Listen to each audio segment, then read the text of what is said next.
By 1970, nearly 1/3 of all capital assets owned by U.S. corporations were located outside the United States in a vast network of more than 23,000 branches and subsidiaries. Exxon, Pfizer, Honeywell, Mobil, Colgate, Coca-Cola, all make half their profits overseas. Just two companies, Cargill and Continental, control fully half the entire world's wheat. If present trends continue, by 1985, some 400 corporations will control 80% of the productive capital of the Western world. We are not in business primarily to satisfy society if that requires us to lose money. Because if that's the way we go at it, we're not going to be able to satisfy society for very long, because we're going to be broken out of business. So a profit has to be number one.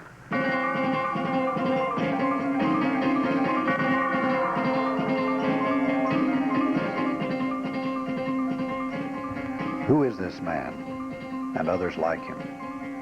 How does his corporation work? What does it do? How does it fit into the U.S. power structure?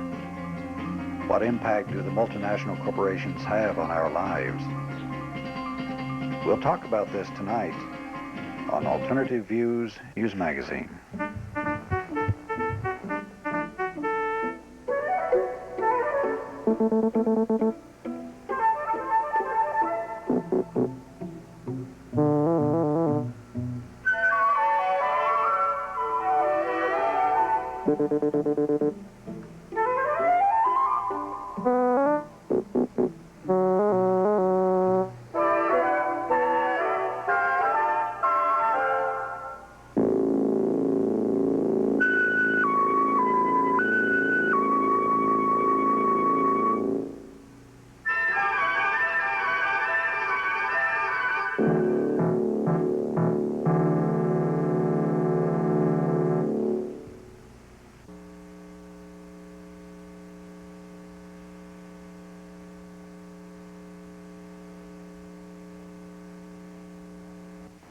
Good evening. Welcome to Alternative Views. Tonight we're going to devote our entire program to science and big business. We have with us John Valentine, the Midwest Coordinator of Science for the People, who will talk about his experiences doing scientific research in the university. We have a stupendous film on the controlling interest, which is about the multinationals, and we're going to show you the entire film tonight.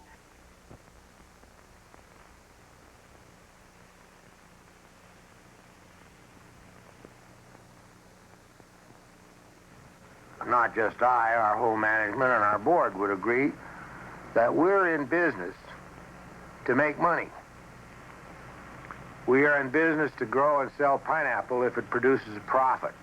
Similarly with bananas, similarly with the land development and building and selling homes and so forth. We are not in business primarily to satisfy society if that requires us to lose money. Because if that's the way we go at it, we're not going to be able to satisfy society for very long, because we're going to be broken out of business. So a profit has to be number one.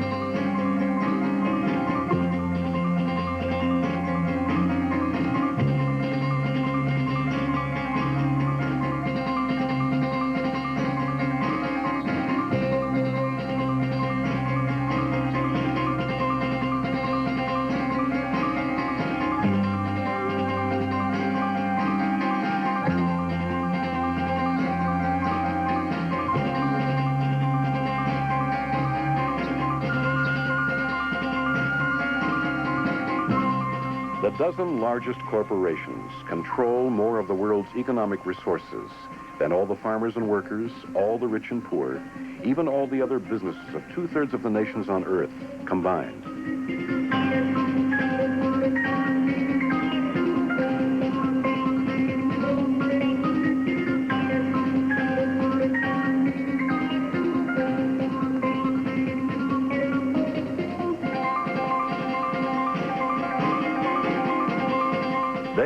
among the multinational corporations, vast international conglomerates whose decisions and actions shape the lives of people throughout the world.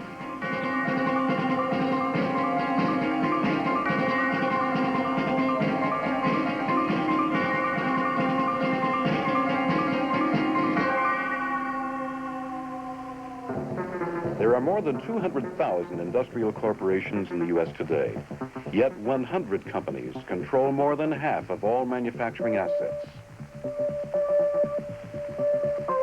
Just 10 companies make 22% of all the profits. The biggest of the corporations, though, are the oil companies. In addition to half the Western world's oil, these giants now control over half this nation's coal and uranium reserves. Exxon, the largest, reports assets of $48 billion. In recent years, the oil companies have almost been embarrassed by their enormous profits in an era of energy crisis, but their defense has been, well, we need these tremendous profits in order to have the funds to explore and develop crude oil. What they did do with their profits is that, first of all, they paid out big dividends, billions of dollars to their stockholders.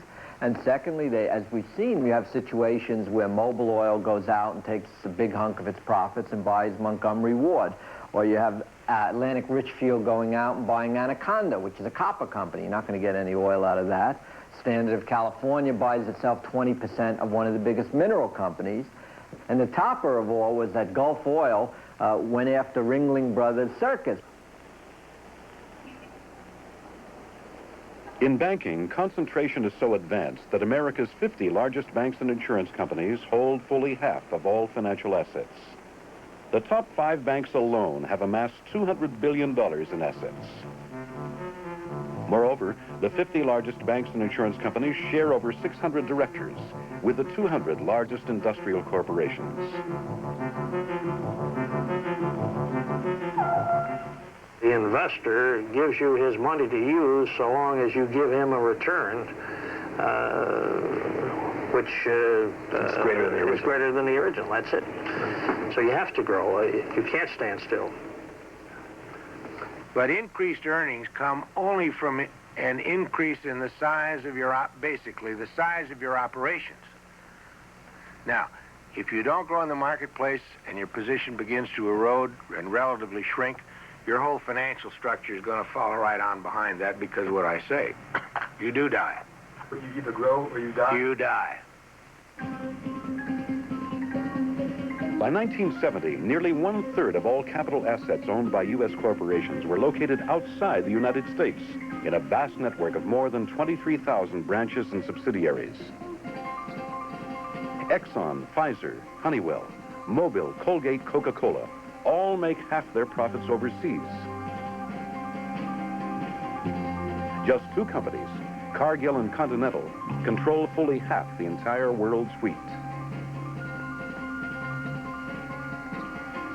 If present trends continue, by 1985, some 400 corporations will control 80% of the productive capital of the Western world.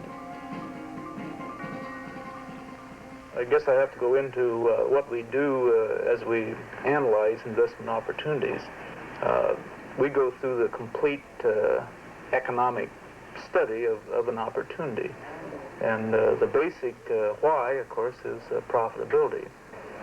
So we go overseas to help our profit, as I guess any company does, as they look for investment opportunities in the U.S. It is this need for ever-expanding profits which drives corporations to their worldwide search for the most favorable investment conditions. For ever cheaper labor, for more abundant resources, new markets, and a political climate that allows companies the freedom to utilize these other conditions to their best advantage. This bank in particular has a strong attachment to what they call the Pacific Basin, and I think there'll be extensive investments in this area. But in large part, inevitably, it depends upon certainty and security. Right. And I think it's perfectly obvious that growth will take place where there is relatively little political risk of expropriation. Stability, you know. Whenever there is stability, we will be in there. No question about it. Well, look at Brazil and what's happened to them in the last 10 years since they had what was known as a peaceful revolution in 1964. Well, Goulart was president, was overthrown by the military, right? Correct. That's correct. But today, if you're not familiar with it, and I've been to Brazil and I've studied it in great depth, they have a very unique advance, in my opinion, in how to operate in a country such as South America. They have a group of businessmen, military men, and elected government men that form a ad hoc commission that establish policy for the government, and the government in all these years has never failed to carry it out. In other words, Brazil has achieved a record of extreme stability.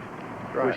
And this is, of course, very attractive to any kind of business interest. And the people, from the guy that cleans the street, the man that sits in high office, all work together. Really works.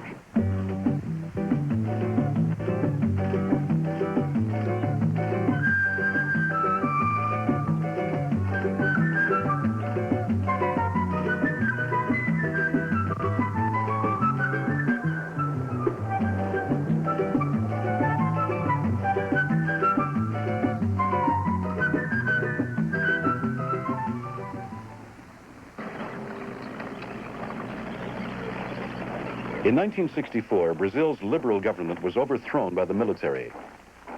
Immediately, the new regime unveiled its plan to develop the country, a plan centered on greatly increasing the freedoms allowed foreign investors. Labor unions came under the tight control of the government, and strikes were outlawed. Multinational corporations, attracted by this free investment climate, proceeded to make more investments in Brazil than in any other third world country. The government says, if you come to Brazil before you go anywhere else, we'll really make it worth your while. They give you fiscal incentives, export incentives, free convertibility into dollars. You can export your earnings freely up to 12% of your invested capital. So up to 12% is free. But they give you so much encouragement in the way of additional tax rebates to reinvest that money into the country. It's pretty hard to refuse not to. Businessmen and government officials have called the results an economic miracle, a development model for the third world. Brazil's economy has expanded even faster than Japan's, its gross national product tripling since 1964.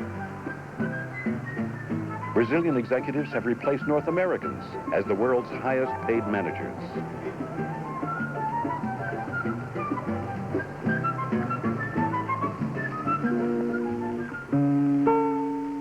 But despite the tripling of Brazil's gross national product and a growing segment of well-off consumers, the real income of the poorest 80% of the population has been steadily dropping. 1/3 of the people have had tuberculosis. Half the children have no schools. The infant mortality rate is climbing. It is now the second highest in the hemisphere. This girl, like 1 out of every 5 in Brazil, is suffering from malnutrition so severe that if she survives, her brain will be damaged for life. Her diet, like most Brazilians, consisted mainly of black beans. But today, there is a black bean shortage. Corporations like Anderson Clayton and Chase Manhattan Bank have been financing the switch from black bean production for domestic consumption to cash crops like soybeans for sale on the more profitable world export market. The black bean shortage is just one example of how the shape of Brazil's economic development is dictated by the needs of multinationals.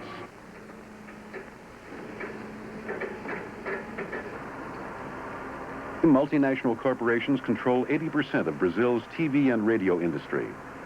60 Brazilian electronics firms were either driven out of business or taken over by their foreign competitors. Multinationals now control 60% of heavy machinery, 90% of pharmaceuticals, 100% of tire and rubber production, 95% of auto production.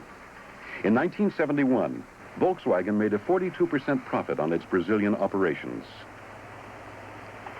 Like Volkswagen, multinational corporations have focused production on goods for export and luxuries for the small class of well-off consumers. Electronic appliances, autos, TVs, sugar, coffee. Production of these goods has greatly increased since the multinationals came to Brazil.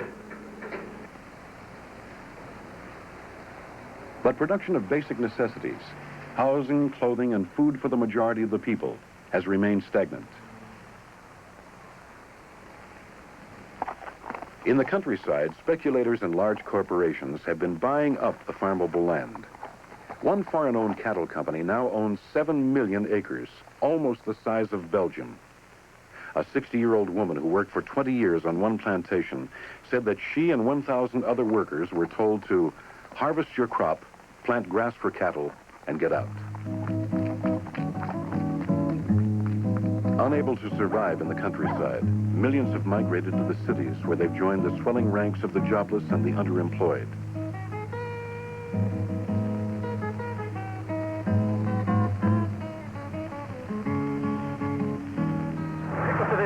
This boy's family came to Sao Paulo from Bahia in northeastern Brazil.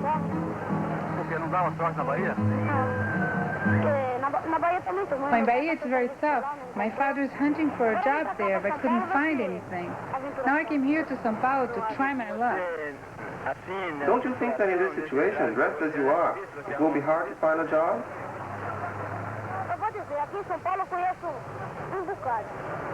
I'll tell you, here in São Paulo, I've already learned my way around. I've worked at a warehouse on Orient Street. I've worked with my father collecting paper, collecting cardboard, iron scraps, buying and selling them. I've worked there, my father's worked there, my whole family's worked there, except the women.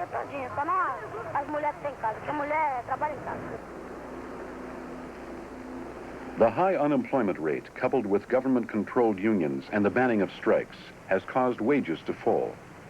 The 12-hour day is common, and the Brazilian industrial accident rate is now the highest in the world. Meanwhile, over $12 billion a year is now spent on the U.S.-trained armed forces and security police, the most powerful in Latin America. The army in Brazil has never fought a foreign war in a long, long time. They are more of a civil service. They are, in point of fact, a civil service in uniform. Opponents of the system in Brazil, including militant trade unionists, have been jailed. The press is censored. According to Amnesty International, torture and even murder of dissidents is common.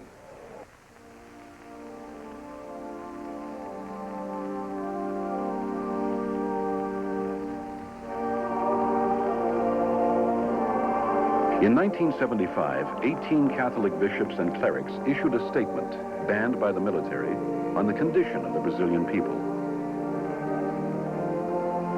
The Brazilian miracle has resulted in privileges for the wealthy. It has come as a curse upon those who had not asked for it. The rich become always richer, and the poor always poorer in this process of economic concentration. Far from being the inevitable result of natural deficiencies, this tragedy is the consequence of international capitalism. Development came to be defined not in terms of the interests of Brazilian society, but in terms of the profits made by foreign corporations and their associates in our country.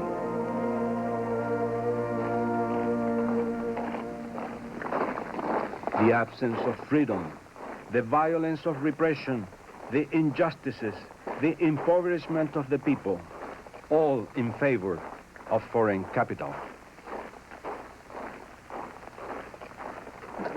What would it mean to business if no longer were you allowed to invest outside of the confines of the country? Well, now, to total American business, it would be very significant. It would be very significant. I can't think of anyone who isn't significantly involved one way or another in international business. I don't think we can make it. There are some things we couldn't do. It would cause havoc. So international business is clearly essential to American business. That's my firm belief.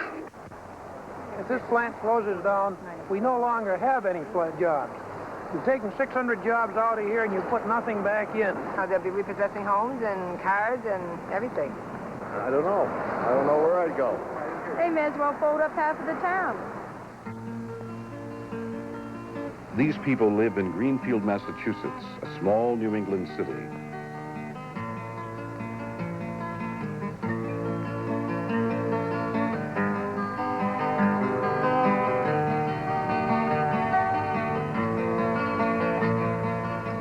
They work for the Miller's Falls Company, which has been manufacturing cutting tools here in Greenfield for over 100 years. 15 years ago, the company was bought by Ingersoll Rand, a $2 billion multinational corporation. Even though the company has consistently made a profit, Ingersoll Rand suddenly demanded that the workers take a cut in pay and that the town build them a brand new plant. Otherwise, they say they'll shut down the factory and move to South Carolina, where wages are under $3 an hour. We are part of a multinational corporation, and they have a headquarters in Woodcliff Lake, New Jersey. The only thing these people operate on is the bottom line, which is profits. Profits don't show any place for people. Woodcliff Lake, New Jersey doesn't give a damn what happens to Greenfield. And they don't give a damn what happens to the people of Greenfield. They're looking for the bottom line, which is profits. Just like all the other multinationals, they feel like they could run away someplace. They can get cheaper labor. From here to the Sun Belt. Africa? Yeah, South Africa.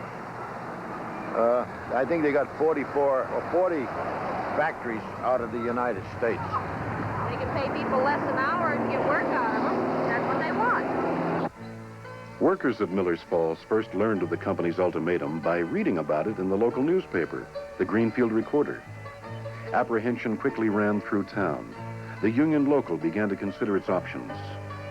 How could they defend themselves against a company that, while not a giant in multinational terms, still has the power and flexibility that comes from employing 45,000 workers in plants that range the world, from South Africa to Singapore to Brazil? The executives begin demanding lower wage settlements, and the town fathers pitch in and say, yeah, why don't you take a little less, because it's a half a loaf is better than none. And the process of agreeing to a theory that a half a loaf is better than none means that an eighth of a loaf is better than none, or a 16th, and pretty quick they got you crawling for crumbs. Our union has gone around town, and we've gotten over 3,000 signatures of people that want the company to stay in Greenfield. Because it's not only going to hurt our workers, it's going to hurt every worker in Greenfield. We have plants in Greenfield that are coming up for contracts, and it's hurting their contracts right now. We have a whole record in New England, for instance, of the textile industry, that they threatened the textile workers and the textile workers union with going south if they didn't accept either very low increases or no increases. And for many years they accepted no wage increases in order to keep the cotton and to some degree the woolen textile industry in the north. When the contracts ran out and they had finished out their years with no wage increases, they went south anyway. And it isn't just a question of running away to the south in the United States. One of our locals in Massachusetts, General Electric local, making timers and clocks and small motors. General Electric Company simply picked up a large part of the timer department in Massachusetts, where the average wage now is well over $5 an hour. Mostly women workers. Been in the union a long time. Moved it to Singapore. When we started in Singapore, you could hire a girl there for $20 US a month. 48 hours a week. We were attracted there because it had a good supply of labor. Their unemployment rate 4 years ago was 10%. It had a political and economic stability that we thought made sense for us to become involved in. Well, here in the United States, people don't like tedious kinds of jobs. You'd find that most people wouldn't do that kind of work here, even if they had an opportunity to. those industries that require a great deal of labor input, such as sewing clothes and knitting and electronics assembly and so forth, or even assembling cars for that matter, you will find more of these plants moving into the Mexicos and Philippines. It's already happened in Hong Kong, into some of the African countries. Because of cost of labor? Primarily cost of labor and the native ability of the people, say, to work with their hands. They live much differently, obviously, than we do here. They don't have all of the social distractions that we have here. They don't object to sitting down and doing very tedious jobs on a continuing basis.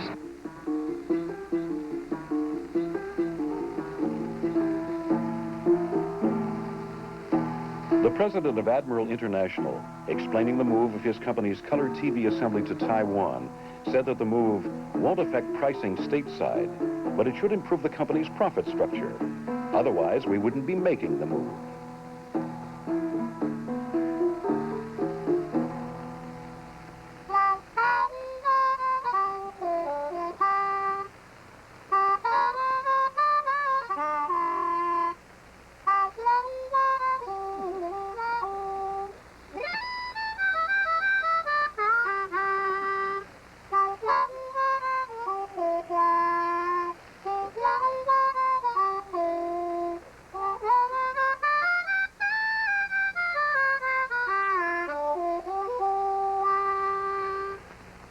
The company owns the land. The company owns the plant. The company owns the equipment. The company owns the jobs. All they want from us is our labor. And they want to buy it from us if the price is right. And if the price is not right, the company claims, and there is a lot of evidence to make the claim valid, that there are a lot of other people in other towns, in other states, in other countries, who will sell them their labor cheaper than we do. We who have nothing to sell but our labor have been in effect reduced to the level of bidding against each other to see whether or not one or another group of people whose problems are similar will work for Ingersoll Rand or General Electric or ITT or Gulf and Western or Litton or TRW.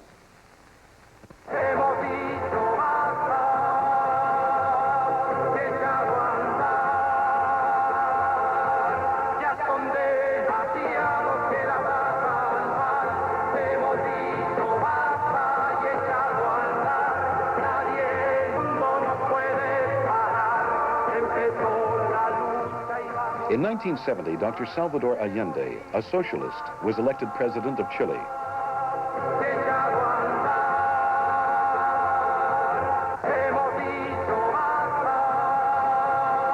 In contrast to Brazil, the development program of Allende's government was aimed at ending the domination of Chile's economy by multinational corporations.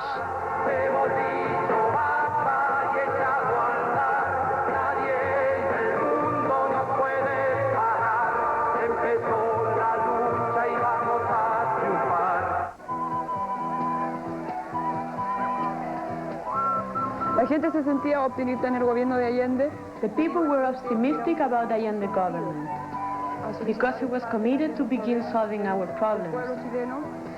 Solucionarle, bueno, trabajo, colegio, jobs, schools, clinics, and other things our community needed, like housing. Nuestra comunidad necesitaba como casas. You drive down to the Central Valley of Chile and you're appalled. Houses without windows, people are living very, very close to the subsistence level, and you just wonder sometimes if they are actually on a subsistence level. Now, you try to say, well, how is Mr. Allende going to accomplish developing Chile? I don't think he's going to do it in the way that he's going about it, because what he's doing is sawing himself off from a very, very necessary source of outside investment to help speed this progress along. 24 of the top 30 U.S.-based multinational corporations had investments in Chile prior to the election of President Allende. The largest were the copper companies, Anaconda and Kennecott, which had invested $800 million in Chile. They took out $4 billion in profits, 5 times their investment. The first major act of the Allende government was the nationalization of these mines. Yo fui un trabajador minero en Chile. I was a mine worker in Chile. With the Popular Unity government, the structure and management of the companies came under the exclusive direction of the workers. Workers who were elected by their fellow workers.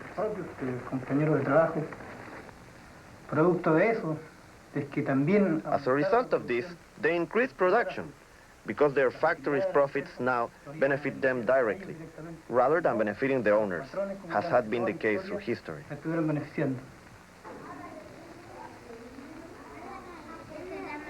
Ya los niños no se veían en las calles. Children were better fed and more school and weren't seen scrounging for food in the street. They had shoes and clothes. I saw this in my own family, for I have 30 nieces and nephews. Sí, se veía que mis sobrinos ya podían rendir mejor en los colegios. They did better in school since they could eat fresh food. This was because we finally had enough money to buy a refrigerator and meet the payment. Como para comprar un refrigerador que fuera crédito. Muchos niños, los trabajadores, no solamente. Many children of the workers, and not just in our factory, were mentally retarded. We found that in our factory, of 1,600 workers, there were 25 retarded children. Immediately, we began our plan to create a school for the mentally retarded. This school was one of the first to be built in Chile. Right now, they're in the revolutionary stage, and this has been a matter of virtually tearing down any structure that they go into and building up. And it usually means that you're left with virtually no management. But when the government comes in, they take over, they take care of all the management, they send them packing, and maybe the union president is hired as the manager, and it's pretty well directed by the far left, and some of the companies that have had expropriation are really in bad shape. Not a nut or a bolt will be allowed to reach Chile under Allende. Once Allende comes to power, we shall do all within our power to condemn Chile and Chileans to utmost deprivation and poverty. The U.S. government plan to destroy the Chilean economy began immediately. The first step was a systematic boycott of Chilean products. World lending institutions were pressured to cut off credit, and economic aid to Chile was terminated. Aid to the military, however, was increased. I was a lieutenant in the Chilean army, sent to the anti-subversive unit which trained in Las Manillas. This training was directed by North American officers, Major Mackay, a Green Beret, a veteran of Vietnam, and another one, a sergeant. I remember one time when we were in class, the North American officer, Major Mackay, said, "Communism is bad. We have to prepare ourselves to wipe out communism. You should follow the example of Brazil. In Brazil, since the armed forces took power, the nation has progressed." In Chile, the sorts of operations were going on there to make it impossible for the Allende regime to govern after earlier attempts to prevent him from taking office failed, such as the assassination of General Snyder and the attempts to bribe the Chilean Congress. According to a congressional report, the scale of CIA involvement in Chile was unusual, but by no means unprecedented. In general terms, everything that the CIA is doing in the propaganda area and in the political warfare area tends in one way or another to help create the optimum operating conditions for multinational corporations in that particular country. The cases go back to the early 1950s, to Iran in 1952, to Guatemala in 1954, to Cuba in the early 1960s, to Brazil in 1964, to Indonesia in 1965, to the whole program in Vietnam from 1954, even earlier, right through the 1950s, and the failure of those operations which required the massive overt military intervention in the 1960s.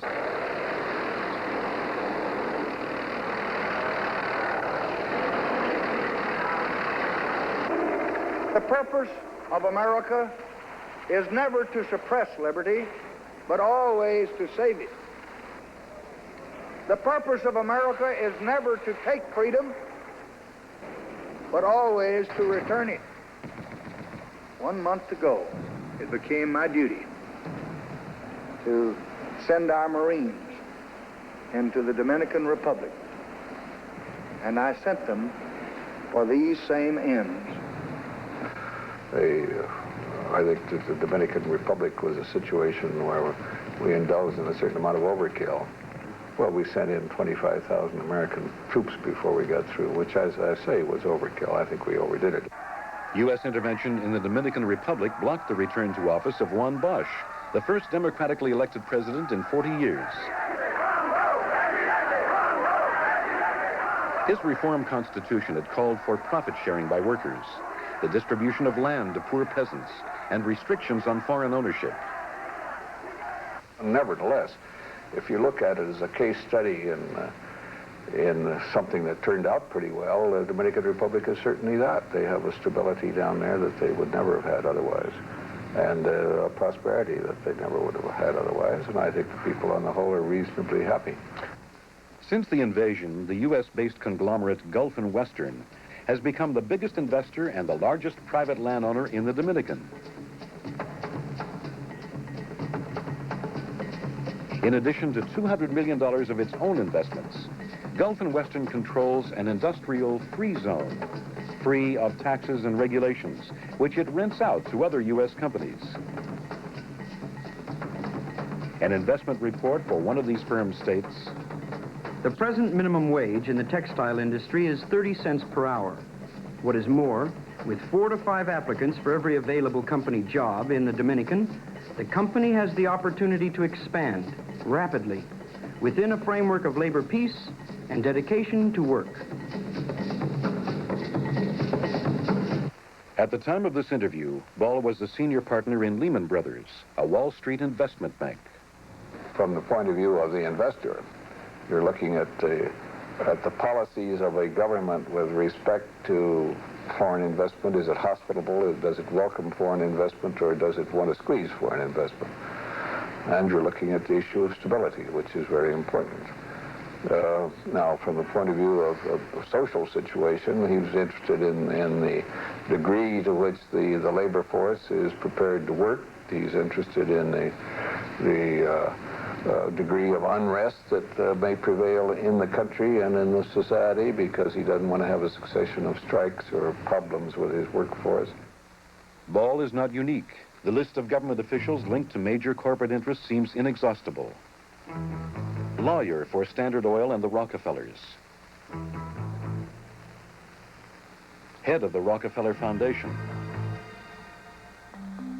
A longtime foreign policy advisor to Nelson Rockefeller. President of Morgan Guarantee Trust. Chairman of General Motors. President of Ford Motors, currently head of the World Bank. Carter's National Security Advisor, Zbigniew Brzezinski, also served as chief foreign policy consultant to Chase Manhattan Bank Chairman David Rockefeller. Secretary of the Treasury Michael Blumenthal, the chairman and president of Bendix Corporation. Secretary of State Cyrus Vance, a member of a Wall Street law firm, a director of IBM, Pan Am, and the New York Times, and a trustee of the Rockefeller Foundation.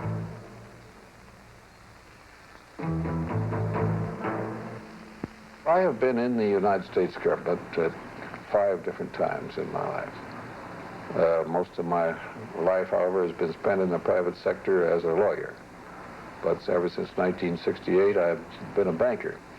Personally, I find it enormously useful to me, and I would hope to my clients, that I know how the inside of the government works, and that I also know how business works, just as I found it very valuable when I was in the United States government at different times, that I understood how the financial and commercial world worked, because I had had experience in the private sector. And I believed in this idea of cross-fertilization and then moving back and forth.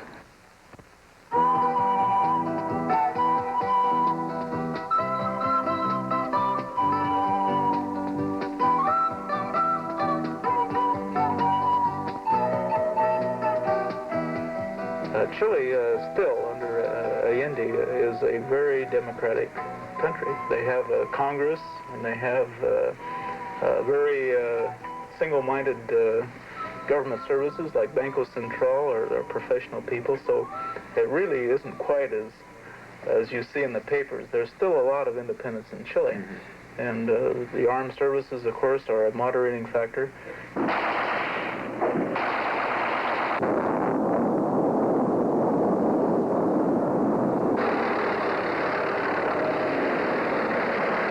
More than 30,000 Chileans were killed resisting the military coup that swept Chile in September of 1973, including President Allende himself.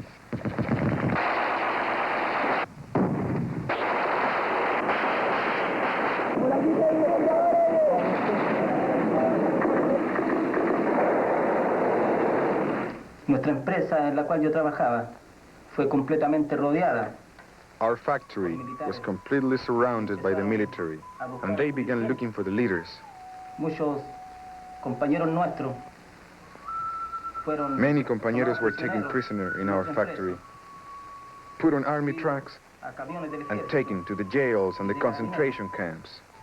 Y fueron trasladados a las cárceles y a los campos de concentración.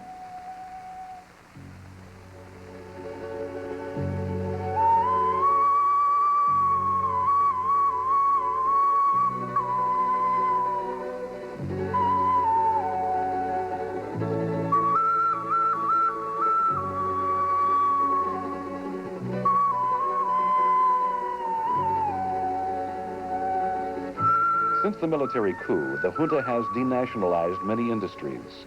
Wages have declined by 1/3. 1 worker in 4 is out of work. Trade unions and all political opposition have been suppressed. Queremos dar la confianza al mundo entero para abrir las puertas a capitales extranjeros que se deseen establecer en este país. The program that is being followed now, at least it's one that most of the banks and a good many of the economists, and we currently have 2 economists from Chicago, University of Chicago, who are down advising the Chile government. And the course of action that they are advising them to follow economically is one that the banks and the investors think is sound. Well, I think American foreign policy is geared to meet the needs of business to the extent that it's the main thrust on the economic side is to try to keep markets, the world economy, as clear as possible from obstructions. It's to keep the obstructions cleared away so that American business can operate effectively in the world market. To what extent was the rise of America as a world power a determining factor on the growth of American business? I think it was not only American business, I think it was on all kinds of business. The European international companies as well as U.S. companies. A very important factor because following World War II, the United States followed very enlightened policies in terms of an open world of free trade and free investment and competition and free movement of people. The most open world, and was also a very stable world. And so this was one of the periods of freedom to invest, of freedom to trade, of freedom of economic intercourse, of freedom of people to move, stability and freedom.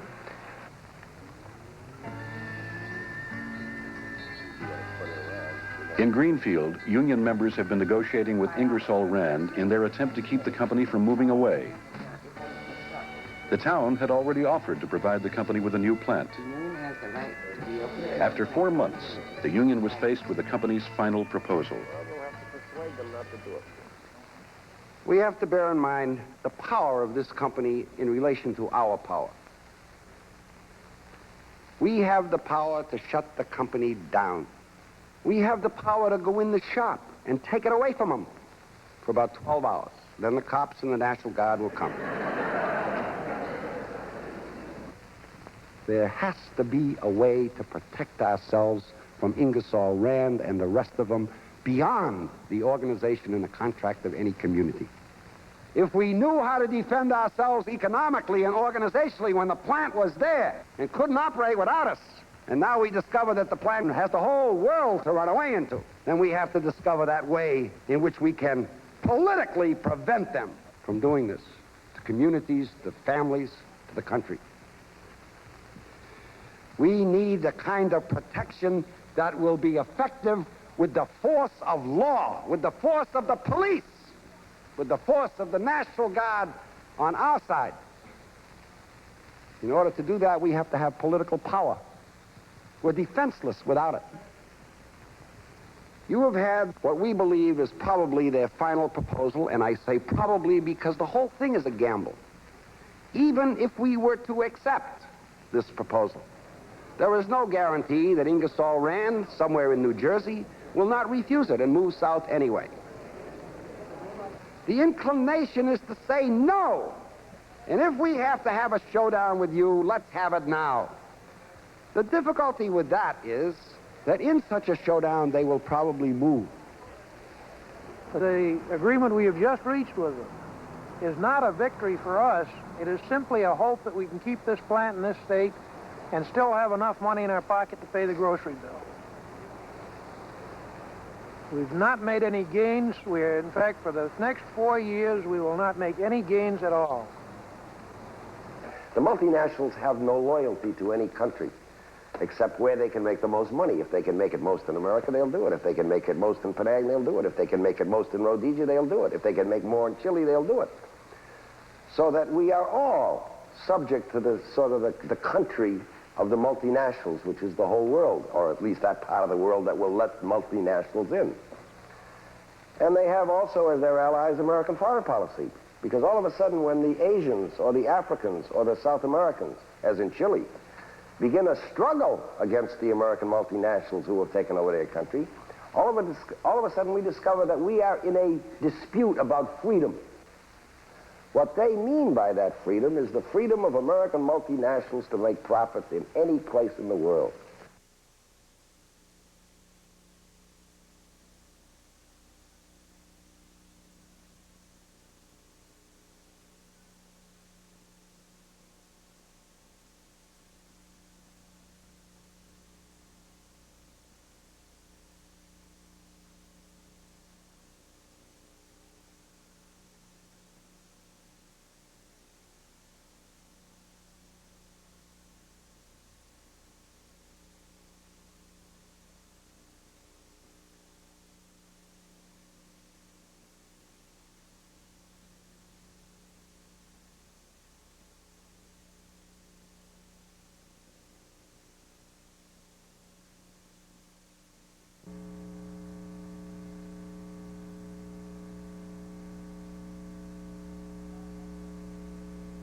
John, welcome to Alternative Views. Thank you. John, you were at the University of Michigan in their program doing research in cellular and molecular biology, and you decided to quit. How come? Well, I acted, I guess, on my effort to educate myself about the political nature of science, and felt ultimately, particularly in my field, that there was no possibility to do socially and politically acceptable work, that most of the research I would be engaged in the teaching that I would ultimately be paid for doing, would be to serve, first of all, corporate profit-making interests, and second of all would be teaching and generating a type of science which would be very curative rather than preventative, and making profits rather than delivering healthy bodies. John, people, when they think of universities, they usually think of an objective place that's above all the political and economic merry-go-round, and professors are up there in their ivory tower doing objective research. Why is it that the research coming out of university seems to be mainly effective more for the profit of the business system? Right. That is sort of a summation of the view that science is neutral and occurs in a vacuum. And that things like politics and things like social problems and things like racism occur outside of science. But ultimately what we have to recognize is that the very fundamental questions about what are we going to do, what are we going to look at, what are we going to study, what are we going to fund, come from the government, come from the National Institute of Health, the National Science Foundation. And we find that the head people in the National Science Foundation also work for big corporations, also work for drug companies, et cetera, et cetera. And so those government institutions, which call the shots, you might say, have roots and have interests that lie with the corporations. So rather than necessarily the corporations actually being in the university and funding certain projects, which does happen, but it's not universal, we have a situation where the least case is we may be studying viruses in cancer, but we're not studying exposure to environmental pollutants, simply because the whole system exists in this society, and this society has certain ways and certain values, ways of looking at things, which might, other ways of looking at things might actually threaten the fundamental premises of this society. Let's talk about this, John. Why does this, with this preventive research, challenge the interests of big business and big government? Mm-hmm. What would this involve? Let me, if I could read a very short quote here, I think is quite nicely put about that. This is a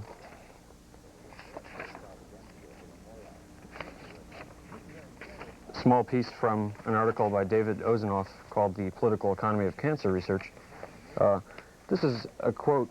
He begins this statement from as a quote from a well-known immunology cancer researcher out on the East Coast. And that well-known researcher says, although the removal of the carcinogen from the environment is obviously the most effective way to conquer cancer, it may require such a rearrangement of the environment that society cannot or will not allow this to be done, except slowly over decades. A knowledge of the steps in the carcinogen process will almost certainly lead to ways to interrupt the process in the continuing presence of the carcinogen.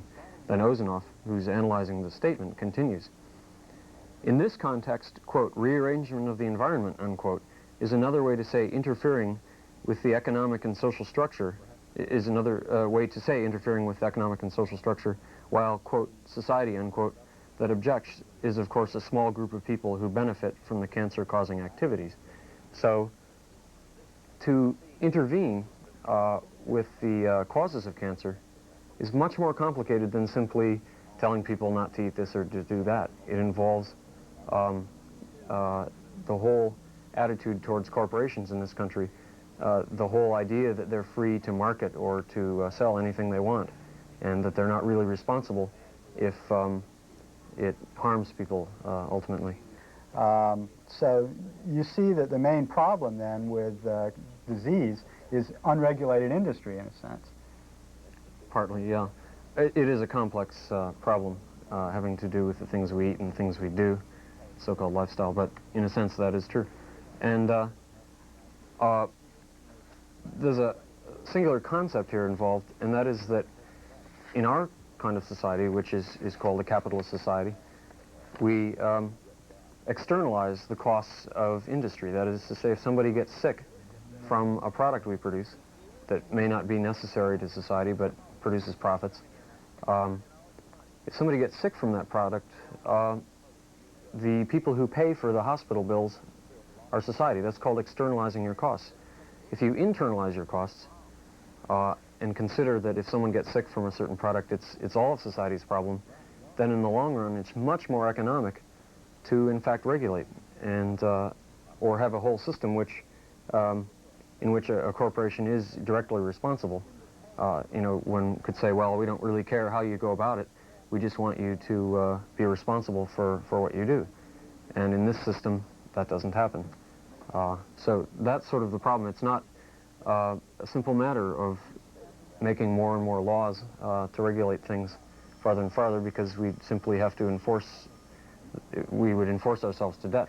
It would also, doesn't this really involve a whole sort of institutional restructuring of our society? In other words, literally producing different products in different ways, changing our production system rather radically. And also it goes against the profit motive in some sense. That the problem with production in this society is that it's simply for profit, in which the social costs aren't calculated, aren't important. Whereas if you had production for human use and to serve human needs and the people, this would require a different sort of socioeconomic system. Sure. So, John, isn't there an example that you have of direct research that the corporations do for the services of corporations out in the University of California at Davis? It originally involved us. We're working with the farm workers in Ohio who are they're on strike for health care and better wages. And the strike is being broken by mechanization. And it turns out that mechanization was done in California, at the University of California at Davis. A lot of federal money went into a project which involved the genetic breeding of plants, of tomato plants, which could be used, could be harvested by a machine. And at University of California, Davis, they developed the machine and the tomato, the whole package deal, and immediately went to work in the San Joaquin Valley and ultimately put a lot of people out of work. Now, there were no social considerations involved in this work. The work was done in collaboration with the ag biz out there, the large corporate farms. Most of the professors at Davis serve on the boards and work with those corporations, and they went ahead without any consideration of people. Now there's a class action suit against UC Davis for doing that sort of direct mercenary type science, and it could have far-reaching implications. Is this an odd case, or does this go on all the time at universities around the country that produces directly for corporate profits and interests? No, it goes on all the time. The drug industry is a classic example. In my work in the University of Michigan Hospital, we worked, in fact, we're very directly inhibited by SmithKline and French and Eli Lilly. We're told how to design our experiments and what sort of controls we had to leave out. Monsanto is involved with Harvard. They've got a long-standing communion together. It's very typical. The only atypical element of this case is that there's a class action suit. There was a very tangible result of what they did. When I was at Columbia University in the 1960s, during the Vietnam War period, there was protest because at Columbia University there was an Institute of Defense Analysis that was doing direct programming of the war and of weapons research for Vietnam. And people against the war felt this had no place in a university that was supposed to be above these sort of political, economic interests. Thank you very much, John. Thank you.